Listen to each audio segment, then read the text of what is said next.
अस्सलाम एवरीवन, आप देख रहे हैं मेरा यूट्यूब चैनल कैमरोज़ में आप सभी व्यूअर्स को खुश आमदीद। व्यूअर्स, निज़ाम कुदरत में मुदाखलत करने के कुछ नताइज ऐसे भी हो सकते हैं। वीडियो शुरू करने से पहले आपसे छोटी सी रिक्वेस्ट, मेरे चैनल को सब्सक्राइब करें, बेल आइकन के बटन को ज़रूर प्रेस करें ताकि आने वाली हर वीडियो का नोटिफिकेशन बर वक्त आप तक पहुंच सके। 2021 के जुलाई महीने में चाइना में आने वाला सैलाब। दोस्तों, दुनिया में चाइना वाहिद तो मुल्क नहीं जिसमें सैलाब आया हो, बल्कि दुनिया में ऐसे कई ममालिक हैं जिनमें सैलाब आ चुका है। पर यह सैलाब रिकॉर्ड की तबाही मचा देने वाला सैलाब था।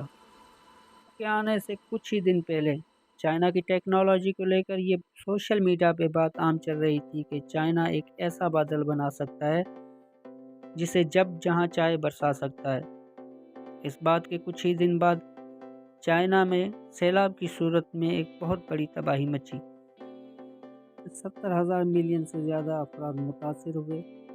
इस सैलाब में काफ़ी जानी और माली नुकसान हुआ, जो आगे चल के आप इस वीडियो में देख सकते हैं।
तो व्यूअर्स कैसी लगी मेरी ये वीडियो उम्मीद है आपको पसंद आई होगी। अपना बहुत सारा ख्याल रखिएगा, मुझे दुआ में याद रखिएगा। खुदा हाफिज़।